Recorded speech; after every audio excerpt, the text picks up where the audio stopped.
హల్లెలూయా. దేవునికి మహిమ కలుగును గాక. మరొకసారి ప్రశస్తమైన దేవుని వాక్యాన్ని మీ మధ్యకి తీసుకురావడానికి దేవుడిచ్చిన గొప్ప అవకాశానికి వందనాలు చెల్లిస్తున్నాను. అందరూ బాగున్నారా? మీరందరూ బాగుండాలని, ప్రభు కృపలో వర్ధిల్లాలని అనుదినం మీకోసం ప్రార్థన చేస్తున్నాం. అలాగే అనేక మంది మీ అమూల్యమైన సాక్ష్యాలను కూడా మీరు మాకు పంచుకుంటున్నందుకు వందనాలు చెల్లిస్తున్నాను.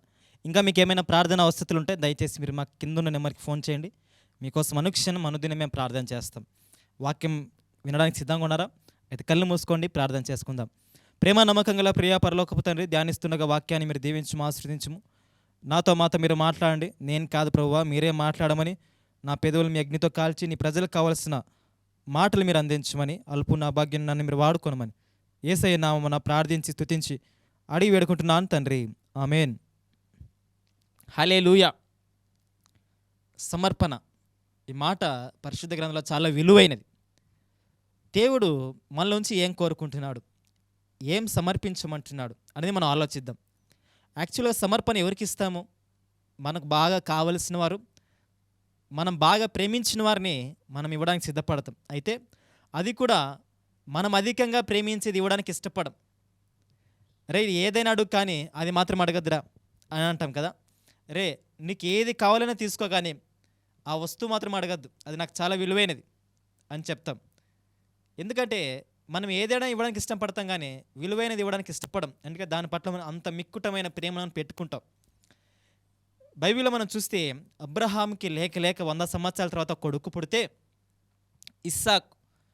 అయితే దేవుడు ఒకరోజు ప్రత్యక్షమై అబ్రహామును పరిశోధించాలని చెప్పేసి, బాబు అబ్రహాం, నీవు ప్రేమించు, నీకు ఒక్కడై ఉన్న నీ కుమారుని అనగా ఇస్సాకును నాకు బలివయ్యా అన్నాడు.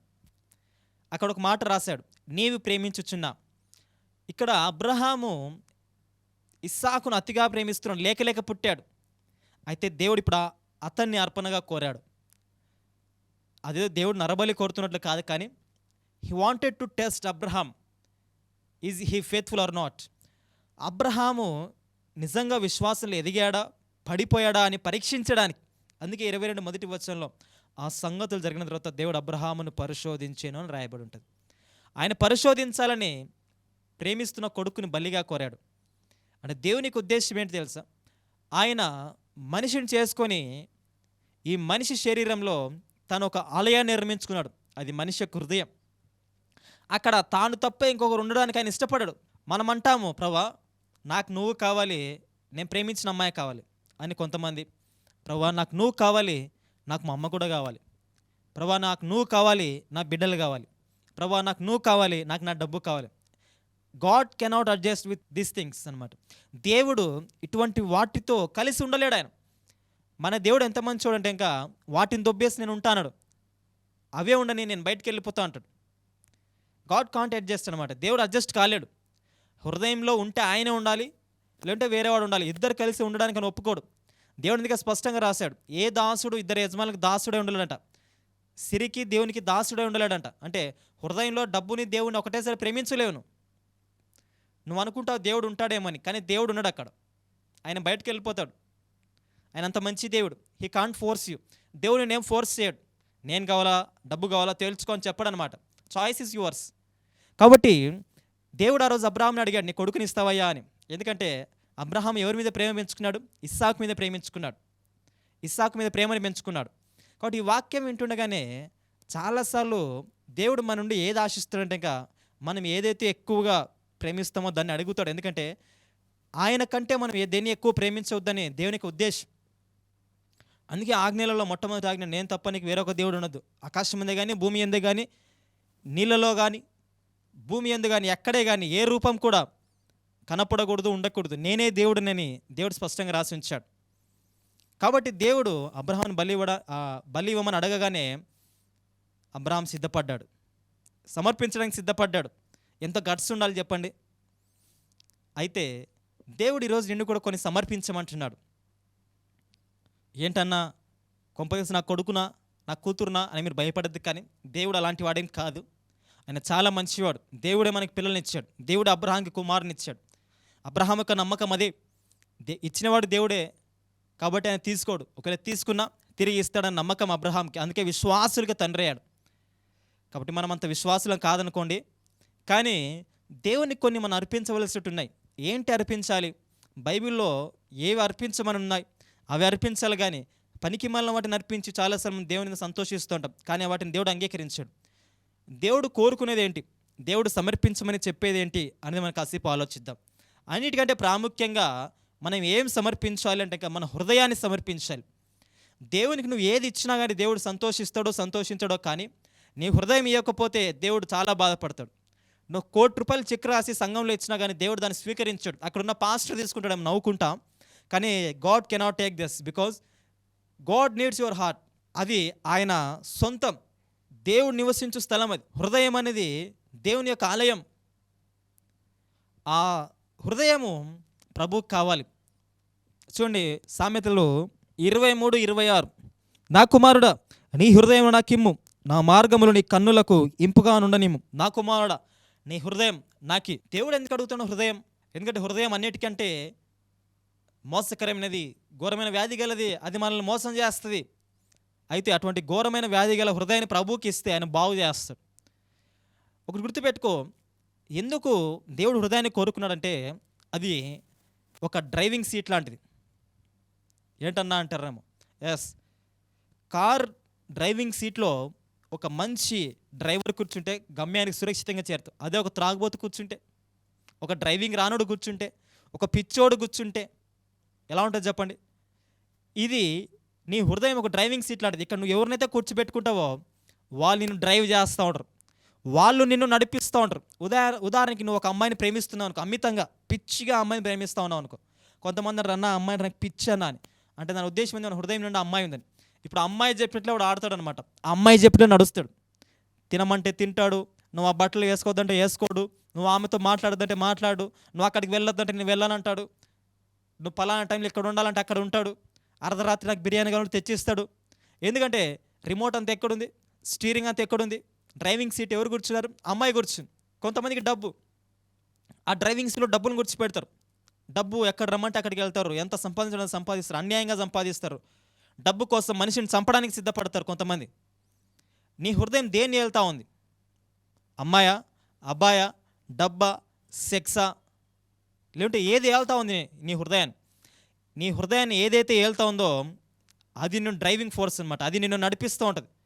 అందుకే ప్రభు అన్నిటికంటే ఫస్ట్ హృదయాన్ని కోరుకున్నాడు. ఎందుకంటే God wanted to sit there. దేవుడు అక్కడ కూర్చోవాలని ఆశిస్తున్నాడు. He wanted dwell in your heart. నీ హృదయంలో ఆయన నివాసం కలిగి ఉండాలనుకుంటున్నాడు. గుడారం కాదు, నివాసం. He wanted a permanent residence. అక్కడ హృదయంలో పర్మనెంట్గా ఉండాలని ఆశిస్తున్నాడు. ఎందుకంటే దేవుడే ఆ హృదయంలో నివాసి ఉంటే, ఆ డ్రైవింగ్ సీట్లో దేవుడు కూర్చుంటే నీ గమ్యం సురక్షితంగా ఉంటుంది. ఎందుకంటే ఆయన కాపాడేవాడు, ఆయన భద్రపరిచేవాడు, ఆయన సంతోషాన్ని ఇచ్చేవాడు, ఆయన సంపద ఇచ్చేవాడు, ఆయన ఐశ్వర్యం ఇచ్చేవాడు, ఆయన గర్వఫలాన్ని ఇచ్చే దేవుడు, ఆయన స్వస్థతనిచ్చే దేవుడు. What not everything. If God is in your heart, all the blessings are in to you. దేవుని హృదయంలో ఉంటే సమస్త ఆశీర్వాదాలు నీ వెంట ఉంటాయి. అది గుర్తుపెట్టుకో. దేవుని హృదయంలో లేకుండా ఎన్ని సంపాదించినా ఏం చేసినా అవన్నీ నిన్ను ఒకరోజు మోసం చేస్తాయి. అన్నా నా హృదయం బద్దలైపోయిందన్న అంటాడు. నా హృదయం విరిగొట్టేసిందన్న, నా హృదయాన్ని తునాతునకలు చేసిందన్న అంటారు కొంతమంది. బాగా లవ్లో మునిగిపోయిన వాళ్ళు అడిగితే. హృదయం చాలా సున్నితమైనది, అది చాలా తొందరగా గాయపడుతుంది. మనుషులకి ఇచ్చి ఆ హృదయాన్ని గాయపరచుకోవద్దు. దేవుని హృదయాన్ని బాగు చేస్తూ ఉంటాడు. గుండె చెదిరిన వారిని బాగు చేస్తాడంట. అదే నీ గుండెని ప్రభువుకి ఇస్తే, నీ హృదయాన్ని ప్రభువుకి ఇస్తే చాలా భద్రపరుస్తాడు ఆయన. మన హృదయాన్ని భద్రంగా చూసుకుంటాడు ఆయన. నీ హృదయాన్ని దేవునికి ఇవ్వు. నా కుమారుడా నీ హృదయం నాకు అన్నాడు. ఇస్తావా నీ హృదయాన్ని? ఇప్పటికే మనుషులకి ఇచ్చి నీ హృదయాన్ని నష్టపోయావా? ఇప్పటికే నీ యొక్క హృదయాన్ని నీ లవర్కి ఇచ్చి నష్టపోయావా? మోసపోయావా? నేను నమ్మించి మోసం చేసిందా? అలాగే డబ్బుని ప్రేమించావా? వడ్డీలకి ఇచ్చి, లేదంటే నువ్వు వడ్డీలు తీసుకుని, లోన్లు తీసుకుని, డబ్బులు ప్రేమించి సంపాదన వైపు పరిగెత్తి ఆ డబ్బే నిన్ను ముంచేసిందా? స్టిల్ ఇంకా మించిపోయిందేం లేదు. ఇప్పటికైనా నీ చెడిపోయిన, పగిలిపోయిన, పాడైపోయిన నీ హృదయాన్ని ప్రభువుకి ఇవ్వు. దేవుడు ఆశీర్వదిస్తాడు. తిరిగి ఆ హృదయాన్ని ఆయనే బాగు చేసుకొని, ఆయనే దాంట్లో ఉండి తిరిగి నువ్వు డ్రైవింగ్ చేసి, తిరిగి నీ జీవితాన్ని బాగు చేసి, తిరిగి నీ జీవితాన్ని క్రమంలో పెట్టి గమ్యానికి చేరుస్తాడు. కాబట్టి ఈ వాక్యం వింటుండగానే నీ హృదయాన్ని ప్రభువుకి ఇస్తావా? నువ్వు అర్పించే అన్ని అర్పణల కంటే అతి శ్రేష్టమైన అర్పణ నీ హృదయాన్ని ఇవ్వడం. ప్రభా నా హృదయాన్ని మీరే వెళ్ళండి, ప్రభా నా హృదయం నీకే సొంతం అని చెప్పండి. అప్పుడు దేవుడు ఉన్నతంగా మళ్ళీ ఆశీర్వదిస్తాడు. కాబట్టి మొట్టమొదటి మనం సమర్పించవలసింది మన హృదయం. చూడండి, రెండోది మనం ఏం సమర్పించాలో ఎఫెసీ 5:5. పౌలు ఎఫెసీలు రాసిన పత్రిక 5వ అధ్యాయం 5వ వచనం. వ్యభిచారి అయినను 5:15. దినములు చెడ్డవి కనుక మీరు సమయము పోనీయక సద్వినియోగం చేసుకొనొచ్చు, అజ్ఞానుల వల్ల కాక జ్ఞానుల వల్ల నడుచుకోండి బైబిల్ సెలవిస్తోంది. కాబట్టి ప్రభువుకు మనం రెండోది సమర్పించవలసిన సమయం, టైం. ఎస్, ఎందుకన్నా టైం అంటారేమో. ఈరోజు నువ్వు ఎంత టైం వేస్ట్ చేస్తున్నావు, ఎన్ని గంటలు నువ్వు వాట్సాప్లో, ఇన్స్టాగ్రామ్లో, ఫేస్బుక్లో టైం స్పెండ్ చేస్తున్నావు, నీ టెక్స్ట్ బుక్స్ ఎంతసేపు పట్టుకుంటున్నావు, బైబిల్ని ఎంతసేపు పట్టుకుంటున్నావు, వ్యర్థమైన వాటికి టైం ఇస్తున్నావు. కానీ నీ జీవితాన్ని బాగు చేసే బైబిల్ కానీ, ఈ లోకంలో జీవించడానికి ఇచ్చే జ్ఞానం సంబంధించిన టెక్స్ట్ బుక్స్ కానీ నువ్వు ఎంత సమయం ఇస్తున్నావు? యావరేజ్గా ఈరోజు ప్రతి మనిషి అంట ఇంచుమించుగా 3 గంటలు ఇన్స్టాగ్రామ్, ఫేస్బుక్, వాట్సాప్, యూట్యూబ్లో టైం స్పెండ్ చేస్తున్నాడంట 24 గంటల్లో. మీరు ఎంత టైం వేస్ట్ చేస్తున్నా అర్థం చేసుకోండి. ప్రపంచంలో దేవుడు కూడా ఇవ్వలేనిది ఒకటంట, even God can raise a dead అంట. అంటే చనిపోయిన మనిషిని కూడా దేవుడు అనుకుంటే బ్రతికించగలడంట. కానీ పోగొట్టుకున్న క్షణాన్ని దేవుడు కూడా ఇవ్వలేడంట. నువ్వు తలకిందులు తపస్సు చేసినా కానీ పోగొట్టుకున్న ఒక రోజుని, ఒక నిమిషాన్ని దేవుడు కూడా ఇవ్వలేడంట. Even God cannot give the past time. వెళ్ళిపోయిన సమయాన్ని దేవుడు కూడా ఇవ్వలేడు. అంత విలువైనది సమయం. ఆ టైంని వేస్ట్ చేసుకోవద్దు. సమయం ఉండగానే ఇల్లు చక్కబెట్టుకో. హిజ్కియా ప్రార్థన చేస్తే నీ కన్నీళ్లు విడిచడం నేను చూచాను హిజ్కియా, కాబట్టి నీకు 15 సంవత్సరాల ఆయుష్ని పొడిగిస్తున్నా. అయితే నువ్వు చేయవలసిన ఒకటి ఉంది, ముందు వెళ్ళి నీ ఇంటిని చక్కబెట్టుకో. దేవుడు సమయాన్ని ఎందుకు ఇచ్చాడు హిజ్కియాకి? ఇల్లు చక్కబెట్టుకోమని. దేవుడు నీకు టైం ఇచ్చాడు, ఎందుకు తెలుసా? నువ్వు చక్కబడాలి, నీ ఇంటిని చక్కగా చూసుకోవాలని. కానీ నువ్వేం చేస్తావు? టైం అంతా వేస్ట్ చేసుకుంటున్నావు. ఇప్పుడు నువ్వు టైం వేస్ట్ చేసుకుంటే నీకు ఫ్యూచర్లో టైం ఉండదు. ఇక నువ్వు ఎవ్రీ మినిట్, ఎవ్రీ సెకండ్ ఒక మంచి విషయంలో ఇన్వెస్ట్ చేస్తే తిరిగి అది నీకు ఇంట్రెస్ట్ రూపంలో వస్తుంది. ఒక మంచి బుక్ చదువు, ఒక మోటివేషన్ బుక్ చదువు, ఒక మంచి బైబిల్లో ఒక మంచి సువార్త గాస్పుల్ బుక్ ఏదైనా చదువు, లేదంటే ఎవరైనా మంచి బోధకుడు, లేదంటే ఒక మంచి ప్రీచర్ రాసిన ఇన్స్పిరేషనల్ థాట్స్ చదువు. అప్పుడు నీకేమవుతుంది? జీవితం పట్ల ఒక అవగాహన వస్తుంది. నువ్వు దాంట్లో ఇన్వెస్ట్ చేసిన టైం వ్యర్థం కాదు.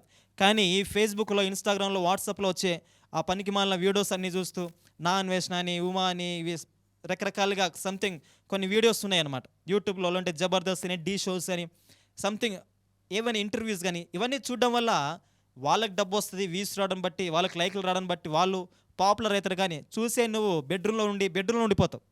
There is no use. నీ టైం వేస్ట్ చేస్తాను. అపవాది ఈరోజు వేసిన పెద్ద ప్లాన్ ఏంటంటే మనందరి చేతులకి ఫోన్ రావడం. ఎలా అన్నారంటేమో, వాడు మన టైం తినేస్తున్నాడు. బైబిల్ చదవకుండా, ప్రార్థన చేయకుండా, చర్చికి వెళ్ళకుండా, కెరియర్ పైన దృష్టి పెట్టకుండా ప్రతి ఒక్కడి చేతిలో ఒక ఫోన్ పెట్టేశాడు. టైం దొరికితే మనం లాక్ ఓపెన్ చేస్తాం, ఇన్స్టాగ్రామ్లోకి వెళ్ళిపోతాం, గంటలు తరబడతాం, లైఫ్ పట్ల అవగాహన లేకుండా అయిపోతాం.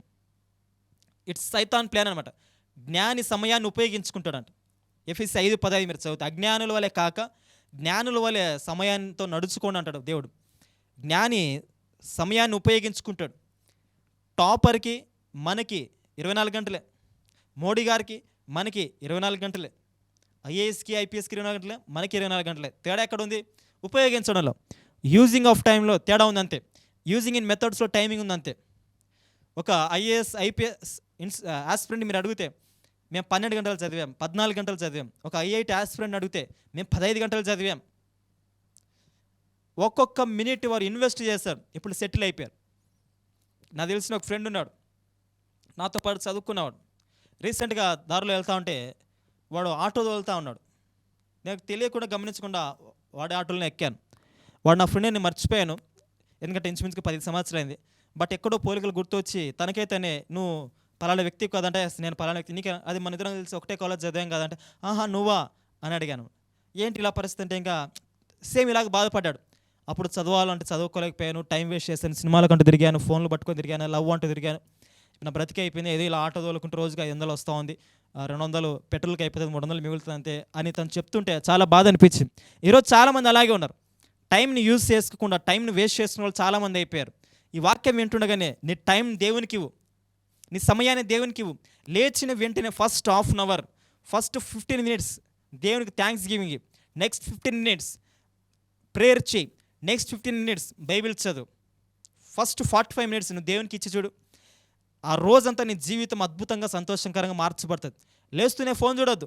నీ జీవితంలో మొట్టమొదటి లేవగానే ఫస్ట్ 45 మినిట్స్ దేవునికి ఇస్తే 15 నిమిషాలు స్తుతి, 15 నిమిషాలు ప్రార్థన, 15 నిమిషాలు వాక్యం చాలు. ఆ తర్వాత నువ్వు లేచి నీ పనులు చేసుకొని ఉద్యోగానికి వెళ్ళు. సమయం దొరికినప్పుడు బైబిల్ చదువు, సమయం దొరికినప్పుడు కామెంటరీస్ చదువు, నీ జీవితాన్ని మోటివేషన్ ఇచ్చే బుక్స్ చదువు. అలాగే నీ టైంని ఇన్వెస్ట్ చేయి. అప్పుడు దేవుడు నిన్ను ఆశీర్వదిస్తూ వస్తాడు. సమయాన్ని దేవునికి ఇవ్వు, వ్యర్థం చేసుకోవద్దు.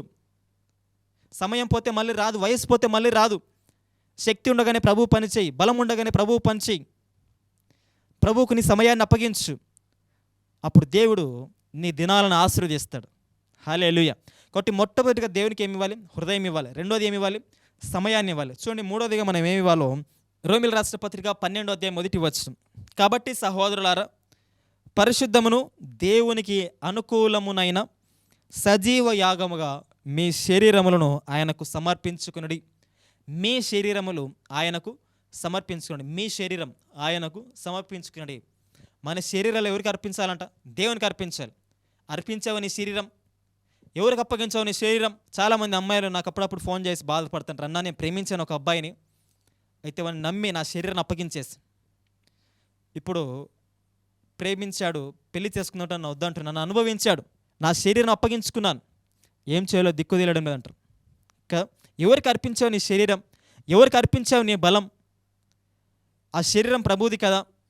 తన స్వహస్తాలతో ఎంతో అపురూపంగా నువ్వు ఇలా ఉండాలి, నీ ముక్కు ఇలా ఉండాలి, నీ కాలు ఇలా ఉండాలి, నీ రంగు ఇలా ఉండాలని దేవుడు ఎంతో ప్రేమగా నిన్ను చేస్తున్నాడు కదా. ఆ శరీరం ప్రభువుది కదా. అందుకే మీరు మీ సొత్తు కారు, మీరు విలువ పెట్టి కొనబడిన వారు అని వాక్యం సెలవిస్తుంది. ఈ శరీరం నీది కాదు తమ్ముడు, ఈ శరీరం మనది కాదు. విలువ పెట్టి ఆయన నిన్ను నన్ను కొన్నాడు. ఈ శరీరం దేవుని ఆలయమై ఉంటున్నది. దీనితో మనం దేవుణ్ణి మాత్రమే మహిమపరచాలి. కానీ ఈనాడు మన శరీరాలు సైతానికి నిలయమైపోయాయి. పనికి మాలిన వాటన్నిటిని శరీరం చూస్తూ ఉంది. మన కళ్ళు పాపానికి అప్పగింపబడ్డాయి, మన చెవులు పనికి మాలిన పాటలకు అప్పగింపబడ్డాయి, మన నోరు పనికి మాలిన మాటలకు అప్పగింపబడ్డాయి, మన కాళ్ళు పనికి మాలిన స్థలాలకు నడుస్తున్నాయి, మన చేతులు పనికి మాలిన వాటిని తాకుతూ ఉన్నాయి, మన హృదయం పనికి మాలిన వాటిని ఆలోచిస్తోంది, మన కడుపు పనికి మాలిన వాటిని త్రాగుతుంది, తింటుంది. శరీరం అంతా భ్రష్టు పట్టి మలినం అయిపోతూ ఉంది. కానీ శరీరం అర్పించవలసింది ఎవరికి? ప్రభువుది. ఇది సజీవ యాగంగా నీ శరీరం ప్రభువుకు అర్పించు. కలువరి శిలువలో ఆయన నీ కొరకు నా కొరకు తన శరీరం అంతా నలుగొట్టుకున్నాడు. ఎందుకు తెలుసా? ఈ శరీరం ఆయన సొత్తు కావాలని. ఈ శరీరంతో దేవుని మహిమపరుస్తున్నావా? దేవునికి దుఃఖం కలిగిస్తున్నావా? ఇప్పటికే నీ శరీరం పరాయి స్త్రీకి పరాయి పురుషునికి ఇచ్చి నష్టపోయావా? ఓ తమ్ముడు చెల్లి, సమయం మించిపోయిందే లేదు. ఇప్పటికే నీ శరీరం సజీవయాగం దేవునికి అర్పించు. ప్రభువా, ఈ శరీరంతో నిన్ను మహిమపరుస్తాను, ఈ శరీరంతో నీ పని చేస్తాను, ఈ శరీరంతో ఈ కాళ్ళతో నీ సువార్తను ప్రకటిస్తాను, ఈ చేతులతో నీ వాయిద్యాలు వాయిస్తాను, ఈ నోటితో నీ పాటలు పాడుతాను, ఈ కళ్ళతో నీ వాక్యాన్ని చదువుతాను, ఈ చెవులతో నీ పాటలు వింటాను అని శరీరాన్ని సజీవయాగంగా ప్రభువుకు అర్పించు. ప్రభువుని దేహంతో మహిమపరచు. ఈ దేహాన్ని దేవునికి కానికగా ఇవ్వాలి. ఈ దేహము దేవుని ఆలయం. దీని ద్వారా దేవుని మహిమపరచు. ఎక్కడ కూర్చుంటున్నావు? బార్లో, వేశ్యల గృహాల్లో, పనికి మాల స్నేహితులతో తిరుగుతూ ఈ శరీరాన్ని భ్రష్టు పట్టించుకుంటున్నావేమో. మందు, సిగరెట్తో, గంజాయితో ఈ శరీరంలో ఉన్న అవయవాలు నాశనం చేసుకుంటున్నావు. దేవుడు మంచి నీళ్ళని ఇచ్చాడు, తాగండ్రా అని ఫ్రీగా. కానీ డబ్బులు పెట్టి 200, 300 పెట్టి వ్యర్థమైన తాగుతారు ఎందుకయ్యా? దేవుడు చక్కటి గాలిని ఇచ్చాడు, స్వచ్ఛమైన గాలి, ఆక్సిజన్ ఎక్కడ దొరకదు. అది కరోనా టైంలో ఒక్కొక్కటిగా అర్థమైంది అనుకుంటా ఆక్సిజన్ విలువ ఎంతో. పేషెంట్స్ని అడగండి, కొన్ని 100 లక్షలు పెట్టి ఖర్చు పెట్టి ఒక్కొక్క సిలిండర్ కొన్నారు ఆక్సిజన్ కోసం. ఆక్సిజన్ అంతా విలువైనది ఈ శరీరానికి. అయితే దేవుడు దాన్ని ఉచితంగా ఇచ్చాడు. దాన్ని పీల్చండ్రా అంటే 30 రూపాయలు 40 రూపాయలు పెట్టి సిగరెట్ పీలుస్తారు, శరీర నాశనం చేసుకుంటారు. దేవుడు ఆరోగ్యకరమైన వాటిని సృష్టిస్తే అనారోగ్య వాటిని తినడం, త్రాగడం ఏంటి ఆలోచన లేకుండా ఈ శరీరాన్ని దేవుని కొరకు వాడాలి. దీన్ని ఆరోగ్యవంతంగా చూసుకోవాలి. ఈ శరీరాన్ని దేవునికి సమర్పిస్తున్నావా? ఈ శరీరం దేవుని మందిలోకి వస్తుందా? ఈ శరీరం దేవుని మందిలో కూర్చుంటుందా? ఈ శరీరం దేవుని పని చేస్తూ ఉందా? ఆలోచించు. కాబట్టి ఈ శరీరం దేవుని ఆలయం ఉంటుంది. మనం ముందుకు వెళ్దాం. 3 చూసాం. మొదటిది హృదయం ఇవ్వాలి, రెండోది సమయం ఇవ్వాలి, మూడోది మన శరీరం ఇవ్వాలి. చిట్ట 4వదిగా చూద్దాం. చూడండి, సామెతలు 3వ అధ్యాయం 9వ వచనం. నీ రాబడి అంతటిలో ప్రథమ ఫలమును నీ ఆస్తిలో భాగమునిచ్చి యెహోవాను గణపరచుము. మన రాబడి అంతటిని ప్రభువుకు సమర్పించాలి. రాబడిలో ప్రథమ ఫలం అంటే దశమ భాగం. కొత్త నిబంధన దశమ భాగం గురించి చెప్పదు, కానీ మీకు ఎంత తోస్తే అంత, మీ శక్తి కొలది, మీ సామర్థ్యం కొలది, మీరు ఎంత ప్రేరేపించబడతారో, మీకు ఎంత ఇవ్వాలనిపిస్తుందో అంత ఇవ్వండి. దశమ భాగం గురించి కొత్త నిబంధన ఎక్కడ బోధించలేదు. దానికి నేను పూర్తి వ్యతిరేక. 10% టైత్ ఇవ్వమని బైబిల్ ఎక్కడ చెప్పదు కొత్త నిబంధనలో. బట్ టైత్ కంటే ఎక్కువ ఇవ్వమంటుంది. శక్తికి మించి శక్తి కొలది అని వాక్యం స్పష్టంగా రాయబడింది. ఉత్సాహంగా ఇచ్చు అని దేవుడు ప్రేమిస్తాడంట, అది ఎంతైనా సరే. కాబట్టి దేవునికి ఎంత ఇచ్చాడో అంతలో నీ సామర్థ్యం కొలది, నీ శక్తి కొలది దేవుడు నీకే ఇచ్చేస్తాడు చాయిస్. కాబట్టి దేవునికి నీ రాబడి ఇస్తున్నావా, అది ఎంతైనా సరే. ఇంత నేను చెప్పను. దేవునికి ఇవ్వడం అంటే ఎంత భాగ్యం ఆలోచించండి. అసలు దేవునికి మనం ఇచ్చేవారం అంటారా? చాలామంది అంటారు దేవునికి ఇచ్చాను. దేవునికి నువ్వు ఇచ్చింది ఏమీ లేదు, ఆయన నీకు ఇచ్చాడు, అందులో ఆయనకి ఇస్తున్నావు అంతే. అసలు ఆయన ఇవ్వకపోతే నీకు ఎక్కడొస్తుంది? భూమి అనేదే లేకపోతే నువ్వు ఎలా దున్నుతావు? అర్థమవుతుందా? భూమి అనేదే లేకపోతే నీకు పెట్రోల్ ఎక్కడి నుంచి వస్తుంది? భూమి అనేదే లేకపోతే నీకు పంటలు ఎక్కడి నుంచి వస్తాయి? ఇది ఆయన సృష్టి కాదా? గాలి ఆయన సృష్టి కాదా? ఆయన సృష్టి లేకుండా నువ్వు ఎలా సంపాదిస్తావు? నేను సంపాదించానంటావు, నేను కట్టుకునే ఇల్లు అంటే అసలు భూమి లేకపోతే నీకు బేస్మెంట్ ఎక్కడ వస్తుంది? ఆయన ఇచ్చింది కాదా? ఆయన ఇచ్చాడు, అందులో థ్యాంక్స్ గివింగ్గా దేవుని కొంచెం ఇస్తున్నావు అంతే. అది ప్రభువుది, అది దేవునిది. అయితే దీన్ని కూడా కొంతమంది దొంగలించే వారికి ఉన్నారు. దేవుడు చాలా దుఃఖపడతాడు.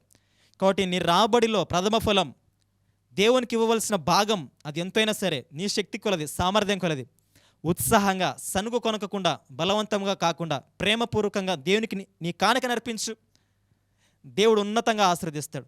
దేవునికి ఇచ్చే విషయంలో పిసినారితనంగా ఉండొద్దు, ధారాళంగా ఇవ్వండి. దేవుడు ఆశీర్వదిస్తాడు, దేవుడు ఉన్నతంగా ఆశీర్వదిస్తాడు, దేవుడు ఉన్నతంగా హెచ్చిస్తాడు. దేవుడు చూస్తాడంట. కొత్త నిబంధనలో యేసుక్రీస్తు 2 చోట్ల కానుక పెట్టె దగ్గర కూర్చున్నాడంట. ఎందుకు? ధనవంతులు ఎలా కానుక వేస్తారో చూడడానికి. అలా కూర్చున్నప్పుడు ఒక పేద వెధవరాలు 2 కాసులు వేసింది. అది చూసి యేసుక్రీస్తు పొగుడుతాడు. ఆమె, మీరందరూ మీకున్న దాంట్లో వేశారు, ఈమె తన లేమిలో కూడా కలిగినదంతా వేసింది.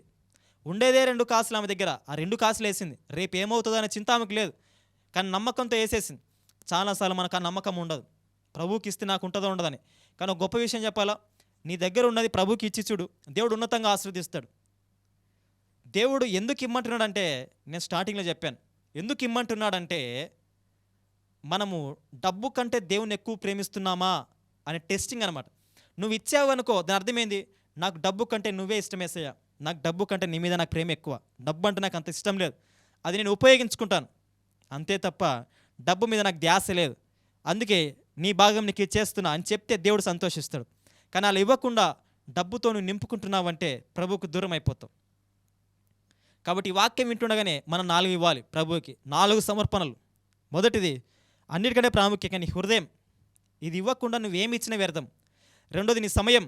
ప్రభువుకి నీ సమయం ఇవ్వకుండా, ప్రభువుకి నీ శక్తి వాడకుండా నువ్వు ఎంత చేసినా వేస్ట్. మూడోదిగా నీ శరీరం. నీ శరీరాన్ని ఇవ్వకుండా నువ్వు ఎన్ని అర్పణలు ఇచ్చినా, ఎన్ని కోట్లు ఇచ్చినా దేవుడు అంగీకరించాడు. నాలుగోదిగా నీ రాబడిలో ప్రథమ ఫలం, నీ యొక్క భాగం, నీ యొక్క ఆఫరింగ్స్ నువ్వు దేవునికి తప్పకుండా ఇవ్వాలి.